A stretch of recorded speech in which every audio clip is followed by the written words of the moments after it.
सुप्रभात प्यारे बच्चों। आज हम कक्षा 8वीं की संस्कृत दिव्यम पाठ्य पुस्तक का पंचमः पाठ पीयूष बिंदवः पढ़ेंगे, जो कि आपके श्लोक दिए गए हैं। और आपको पहले बता दूं पीयूष बिंदवा का अर्थ क्या है। देखिए, पीयूष का अर्थ होता है अमृत और बिंदवा यानी कि बूंदें, तो अमृत की बूंदें। तो यानी कि जो आपके श्लोक दिए गए हैं ये अमृत की उन बूंदों के समान हैं, जिन्हें अगर आप अपने मन में धारण कर लेंगे, इन श्लोकों में जो कहा गया है उसको अगर आप समझेंगे और उसके अनुसार आप चलेंगे तो अमृत के समान आपको फल देंगी। कैसे फल देंगी, चलिए हम एक एक श्लोक को पढ़ते जाते हैं और समझते जाते हैं। देखिए, पहला आपका श्लोक दिया गया है, विद्या ददाति विनयम विनयाद्याति पात्रताम। पहले हम इतना ही जानेंगे, ठीक है। विद्या ददाति विनयम, विद्या ददाति यानी कि देती है, प्रदान करती है। क्या प्रदान करती है विद्या? विनयम। अब विनयम यानी कि विनय, ठीक है। विनय क्या होता है? विनय होता है अच्छा आचरण, ठीक है। अगर आप पढ़ेंगे लिखेंगे, ठीक है, तो पढ़ लिख कर क्या होता है, आपके अंदर अच्छी सूझबूझ आती है, अच्छी समझ आती है। आपको ये पता चलता है कि आपको अच्छे कामों को करना है, ठीक है, हमेशा दूसरों की मदद करनी है, आपको एक अच्छा इंसान बनाती है। विद्या एक पढ़े लिखे व्यक्ति में और एक अनपढ़ व्यक्ति में बहुत अंतर होता है। आपने अपने आसपास देखा भी होगा, ठीक है। अब देखिए, विनयाद्याति पात्रताम, और विनय से, ठीक है, विद्या ने हमें क्या दिया? विद्या ने तो हमें विनय दिया, यानी कि हमें अच्छा इंसान बनाया। अब अच्छा इंसान बन के क्या होता है, उससे हमें क्या मिलता है? उससे हमें मिलती है योग्यता, ठीक है।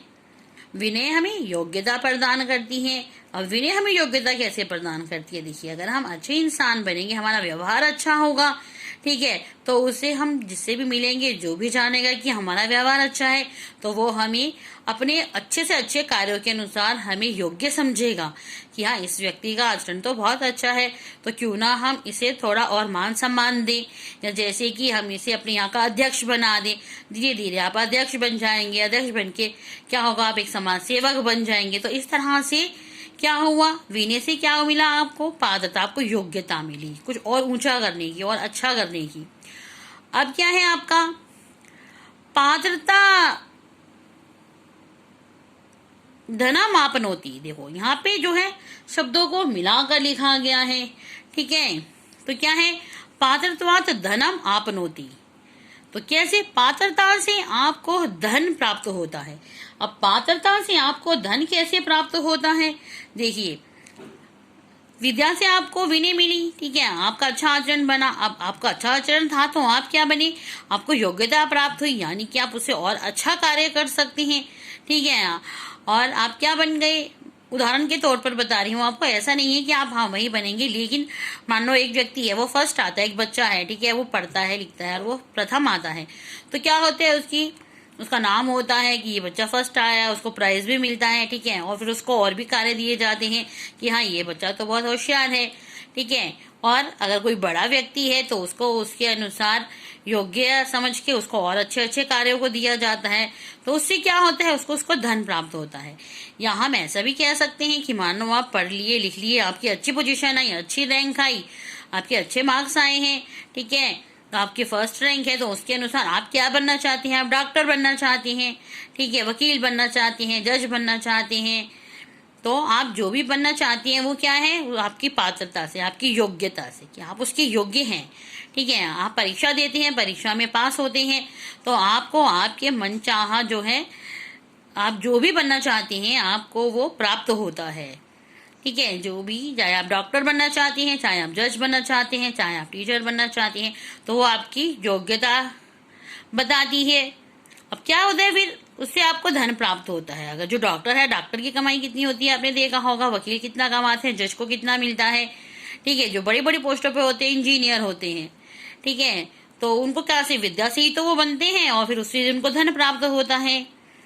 तो अब धनात् धर्मम ततः सुखम भवति। अब धन से क्या होता है, धन से धर्म की प्राप्ति होती है, और क्या होता है, और सभी सुख प्राप्त होते हैं, ठीक है। तो क्या हुआ, अब विद्या से क्या कुछ मिला, ठीक है, कैसे कैसे क्या क्या मिलता गया और फिर क्या प्राप्त हुआ, अंत में आपको सारे सुख प्राप्त हुए। तो शुरुआत कहाँ से हुई, विद्या से। तो हमने देखा कि विद्या से आपको विनम्रता मिली, विनय मिली, और विनय से क्या हुआ, आपको योग्यता मिली, और योग्यता से क्या हुआ, आपको धन मिला, आपकी इच्छा अनुसार आपको वो वाली गद्दी प्राप्त हुई जो आप लेना चाहते थे। अगर आप इंजीनियर बनना चाहते हैं, डॉक्टर बनना चाहते हैं, आप वो बने। अगर वो बने तो उससे क्या हुआ, आपको धन मिला। अगर आपके पास बहुत सारा धन आया तो धन आने से क्या हुआ, आपको धर्म की प्राप्ति हुई और आपको सुखों की भी प्राप्ति हुई। जिसके पास बहुत सारा धन होता है वो सारे सुखों को भोगता है। तो ये आपके पहले श्लोक का अर्थ था। चलिए अब हम दूसरे श्लोक की ओर चलते हैं। देखिए आपका दूसरा श्लोक है, अपूर्वः को अपि कोशोऽयं विद्यते तव भारती। यानी कि इसका अर्थ है आपका, देखिए इसमें बोला गया है, सबसे पहले हम जानेंगे भारती। देखिए इसमें अन्वय भी दिया हुआ है तो हम अन्वय के अनुसार भी चलते हैं। भारती, भारती कहा गया है सरस्वती माता को, तो पहले उन्हें संबोधित किया गया है क्योंकि इसमें आपका विस्मयादि बोधक चिन्ह लगा है। तो हम क्या बोलेंगे, हे माँ सरस्वती, ठीक है। तव अयम कोशः, जो तुम्हारा कोश है, तुम्हारा ये जो विद्या का खजाना है, ठीक है। कोश क्या होता है, खजाना होता है, उसको बोलते हैं कोश, ठीक है। तो तव अयम, तुम्हारा ये है कोश, का अपि अपूर्वा विद्यति, ठीक है। विद्या का खजाना जो है वो बहुत ही अद्भुत है, ठीक है। यानी कि सरस्वती माता जो है वो क्या क्या प्रदान करती है। अगर कोई संगीत सीखना चाहता है, ठीक है, तो उसे संगीत की प्राप्ति हो जाती है। अगर कोई पढ़ना चाहता है तो उसे विद्या की प्राप्ति हो जाती है। अगर कोई ज्ञान पाना चाहता है तो वो ज्ञान भी देती हैं, वो मधुर वाणी भी देती हैं, ठीक है। तो इसीलिए कहा गया है कि आपका जो ये कोश है कि हे माँ सरस्वती, आपका जो ये विद्या का खजाना है ये तो बड़ा ही अद्भुत है। अब अद्भुत कैसे है, व्यय तथा वृद्धि आयाति संचयात क्षयम आयाति। अब देखिए व्यय तथा वृद्धि आयाति, व्ययता यानी कि व्यय करने से, व्यय क्या होता है, खर्च करने पे, ठीक है। वृद्धि आयाति, खर्च करने पर ये बढ़ता है, ठीक है, वृद्धि प्राप्त करता है। अब खर्च कैसे खर्च करते हैं, अगर मानो आपको विद्या प्राप्त हुई है, ठीक है, और आपने पढ़ लिख लिया, लेकिन पढ़ लिख कर सिर्फ अपने तक ही सीमित रखा, ठीक है, और किसी और को नहीं दिया। मान लो किसी को जरूरत है और कोई आपसे पूछ रहा है कि क्या लिखा है या आपको आता है जो, वो आपने दूसरों को नहीं बताया, तो क्या होगा, वो नष्ट हो जाएगा। संचयात क्षयम आयाति। देखो अगर आप उसे खर्च करोगे अपनी विद्या वाले खजाने को, यानी कि आपको जो ज्ञान मिला है, आपको जो विद्या मिली है, उसे आप दूसरों में भी बांटोगे, तो क्या होगा, एक तो आप कभी भूलोगे नहीं, आपको हमेशा याद रहेगा, ठीक है, अपना भी याद रहेगा, और क्या होगा, आपको काम भी आएगा। और अगर आप किसी को नहीं दोगे, अपने ही मन में रख के रखोगे, तो धीरे धीरे क्या होगा, धीरे धीरे आप भूल जाओगे। भूलने से क्या होगा, जो आपकी जो विद्या है वो भी नष्ट हो जाएगी। क्षय होता है नष्ट हो जाना, ठीक है। तो क्या कहा गया है कि हे माँ सरस्वती, आपका जो ये विद्या का खजाना है ये बहुत ही अद्भुत है। अद्भुत कैसे है, जो खर्च करने पर बढ़ता है, यानी कि जिसको विद्या को हम जितना बांटते हैं उतना वो बढ़ता जाता है, और जिसको हम इकट्ठा करके रखते हैं, इकट्ठा करने पर वो नष्ट हो जाता है, ठीक है। तो यह आपके दूसरे वाले श्लोक का अर्थ था। अब हम चलते हैं आपके तीसरे श्लोक की ओर। देखिए आपका तीसरा श्लोक है, विद्वत्वं च निप्त्वं च नैव तुल्य कदाचन, स्वदेशी पूज्यते राजा विद्वान सर्वत्र पूज्यते। देखिए पहले हम पहले वाली लाइन का अर्थ जानेंगे, ठीक है, जिसका आपका अन्वय में दिया गया है, विद्वत्वं च निप्त्वं च कदाचन तुल्यम न एव भवतः। तो यानी कि इसका क्या अर्थ है, इसका आपका अर्थ है कि विद्वता, ठीक है, विद्वता यानी कि विद्वान, और निप्ता, निप्ता और राजापन, ठीक है, यानी कि विद्वान और राजा, विद्वान और राजा, कदाचन तुल्यम ना एव, ठीक है, उनकी कभी भी तुलना नहीं हो सकती, ठीक है। कैसे नहीं हो सकती उनकी तुलना, देखिए वो ऐसे नहीं हो सकती कि राजा स्वदेशी पूज्यते राजा विद्वान सर्वत्र पूज्यते। राजा जो होता है केवल स्वदेशी पूज्यते, स्वदेश क्या होता है, अपना देश, ठीक है। तो राजा को सिर्फ अपने देश का राजा होता है, वो सारे संसार का राजा थोड़ी होता है, ठीक है। तो वो क्या होता है, वो सिर्फ अपने देश में ही पूजा जाता है। और किंतु विद्वान सर्वत्र पूज्यते, ठीक है, विद्वान लोग जो होते हैं, ठीक है, विद्वान कौन होते हैं, ठीक है, जो बहुत ही पढ़े लिखे होते हैं, जिन्हें सारा ज्ञान होता है, जो हमेशा दूसरों को अच्छी शिक्षा प्रदान करते हैं, ठीक है, वो सब जगह पूजे जाते हैं, क्योंकि उनको सब जगह माना जाता है। वो जहाँ भी जाती हैं वहां पर वो हमेशा अपना अच्छा वाला ज्ञान ही फैलाते हैं, तो उससे क्या होता है, वो सब जगह पूजे जाते हैं। तो इसीलिए आपके श्लोक में कहा गया है कि विद्वान और राजा को कभी भी तोलना नहीं चाहिए, आपस में उनकी कभी भी तुलना नहीं हो सकती। ठीक है, वो किस लिए नहीं हो सकती, क्योंकि राजा जो होता है वो तो सिर्फ अपने देश में पूजा जाता है और विद्वान सब जगह पूजा जाता है। और इसमें आपको पता चला कि इसमें जो महान है वो कौन है, राजा महान है या विद्वान। तो इस श्लोक के अनुसार राजा से भी बढ़कर विद्वान होता है। तो इसलिए आपको पढ़ाया जाता है कि आप पढ़े लिखे, आप में ज्यादा ज्ञान होगा, आप ज्यादा पढ़े लिखे होंगे तो आप राजा से भी बढ़कर और अच्छे अच्छे कार्यों को कर सकते हैं, जिससे आपका नाम होगा। तो ये आपका श्लोक था तीसरा। अब हम चलते हैं अपने चौथे श्लोक की ओर। देखिए, आपका चौथा श्लोक है उद्यमः साहसम धैर्यम शक्ति विद्या पराक्रमः एते षट् यत्र तिष्ठन्ति तत्र देवः सहायकः। अब पहले देखिए, इसका अन्वय दिया हुआ है उद्यमः साहसम धैर्य शक्ति विद्या पराक्रमः च एते षट् यत्र तिष्ठन्ति तत्र देवः सहायकः भवति। देखिए, अन्वय ये होते हैं कि जो श्लोक होते हैं वो अलग प्रकार से लिखे जाते हैं, लेकिन जब हम उनका अर्थ करते हैं तो उनका जो अर्थ बताया जाता है वो शब्दों के अनुसार बताया जाता है। तो यहाँ पे आपके अन्वय में जो दिया गया है उसी के अनुसार हम इसका अनुवाद करेंगे। तो देखिए, उद्यमी कौन होता है, जो परिश्रम करने वाला होता है। ठीक है, साहसम कौन होता है, जो साहस दिखाता है, जो साहसी होता है। धैर्य रखने वाला, धैर्य कहा गया है धैर्य रखने वाले को, ठीक है, जो इंतजार करता है, यानी कि आपकी परीक्षा हुई है तो आप उसका धैर्य पूर्वक इंतजार करते हैं कि हाँ हमारा इसका रिजल्ट आएगा, यानी कि उतावली ना करने वाला, धैर्य रखने वाला कि आज मैंने अगर परिश्रम किया है तो मुझे इसका कल फल जरूर मिलेगा। ठीक है, शक्ति वाला, जिसके पास शक्ति होती है। ठीक है, और क्या है, विद्या पराक्रमा। तो क्या बताया गया आपको, देखिए, परिश्रम, साहस, धैर्य, शक्ति, ठीक है, और विद्या। ठीक है, और पराक्रमी कौन होता है, वीर पुरुष जो होते हैं, जिनमें वीरता होती है। ठीक है, अब चार थे और, ठीक है, विद्या और पराक्रम, यानी कि विद्या और वीरता। तो एते षट्, एते यानी कि ये छह, षट् छह, ठीक है, गुण यत्र तिष्ठन्ति, जिसके अंदर होते हैं, तत्र देवा सहायकः भवति, उसकी देवता लोग भी सहायता करते हैं, यानी कि जो ईश्वर हैं, जो भगवान हैं, उनकी सहायता करते हैं। तो किनकी सहायता करते हैं, ठीक है, देखिए, परिश्रम करने वाले की, साहस रखने वाले की, धैर्य रखने वाले की, ठीक है, जिसके अंदर शक्ति होती है, और जो विद्या प्राप्त कर चुका होता है, पढ़ा लिखा होता है, और वीरता, ठीक है, जिसमें ये 6 गुण होते हैं। ठीक है, जो अपने अंदर इन 6 गुणों को समा लेता है, भगवान उसकी खुद सहायता करते हैं। ठीक है, देव कहा गया है भगवान को, देवताओं को। तो ये आपकी श्लोक का अर्थ था। अब हम चलते हैं अगले श्लोक की ओर। देखिए, आपका अगला श्लोक है काक चेष्टा बको ध्यानम श्वान निद्रा स्थैव च अल्पाहारी ग्रह त्यागी विद्यार्थिनो पंच लक्षणम। तो इसका अन्वय क्या है, देखो, काकः चेष्टः बकः ध्यानम तथा एव च श्वान निद्रा और अल्पाहारी ग्रह त्यागी विद्यार्थिनो पंच लक्षणम भवति। अब काकः कौन होता है, काका होता है कौवा, ठीक है, और चेष्टा यानी कि कौवे की तरह चेष्टा, प्रयत्न करने वाला, चेष्टा यानी कि प्रयत्न करना।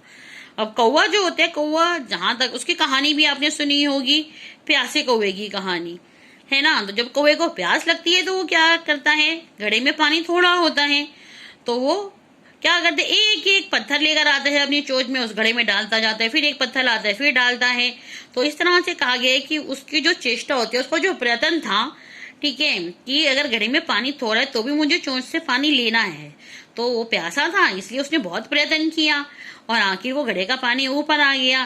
तो उसी उससे वो फेमस हो गया, प्रसिद्ध हो गया। तो उसकी जो वो प्रयत्न था वो हमेशा के लिए आपके लिए एक एग्जाम्पल बन गया। तो काकः चेष्टा कहा गया है कौवे की तरह प्रयत्न करना, ठीक है। और बकः ध्यानम, बगुला होता है, ठीक है। जब बगुला अपना शिकार करता है तो वो बहुत इंतजार करता रहता है वहां तालाब के किनारे खड़ा के कब मछली ऊपर को आएगी और मैं कब उस पर झपट्टा मार लूंगा और उसे अपना भोजन बना लूंगा। तो कहा गया बगुले की तरह ध्यान, ठीक है।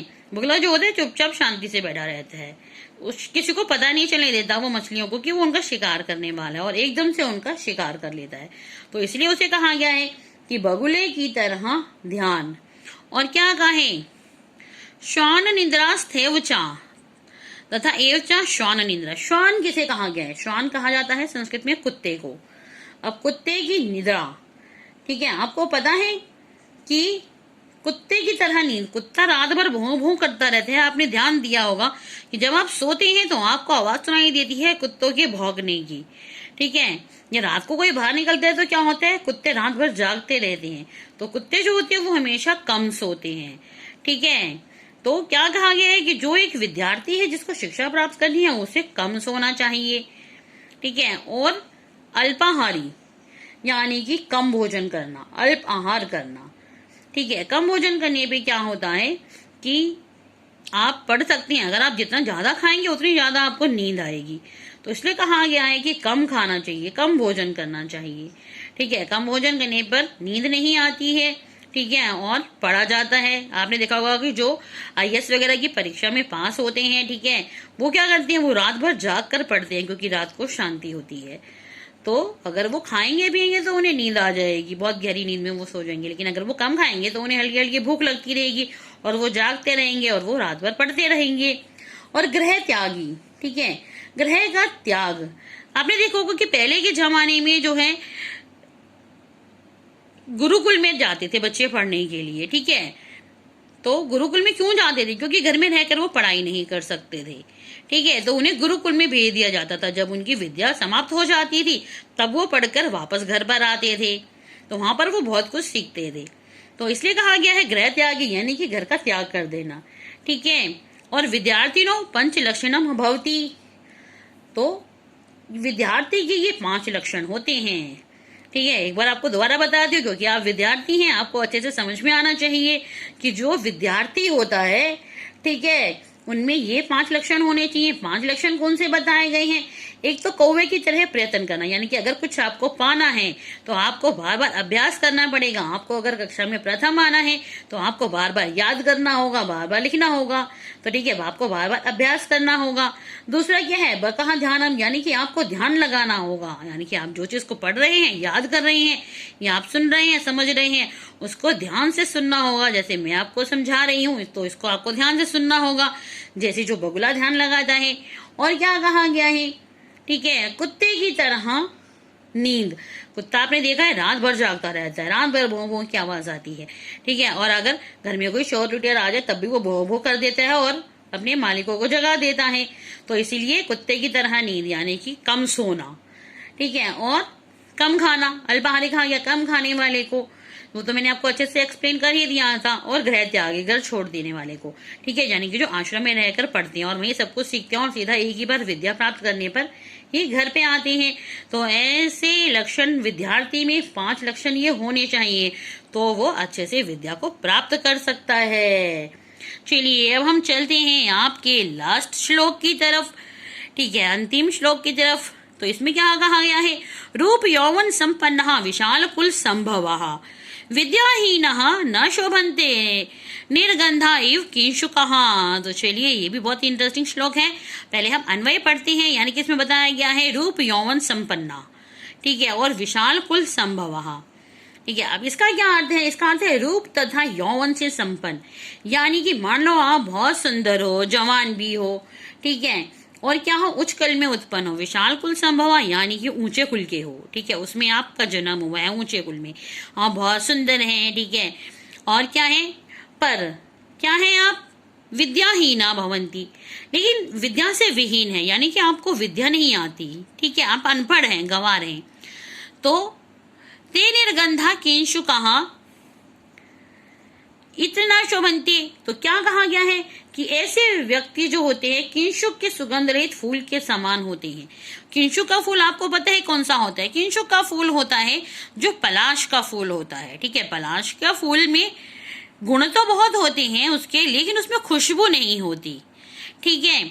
उसके में बिल्कुल खुशबू नहीं होती। आपने पेड़ देखा होगा, उसमें ऑरेंज ऑरेंज कलर के, पलाश के फूल बहुत सारे कलर के होते हैं। अगर होली में पहले के जमाने पर जो है होली में पलाश के फूलों का इस्तेमाल किया जाता था और उसी के रंगों से होली खेली जाती थी, लेकिन आजकल केमिकल वाले रंग आ गए हैं।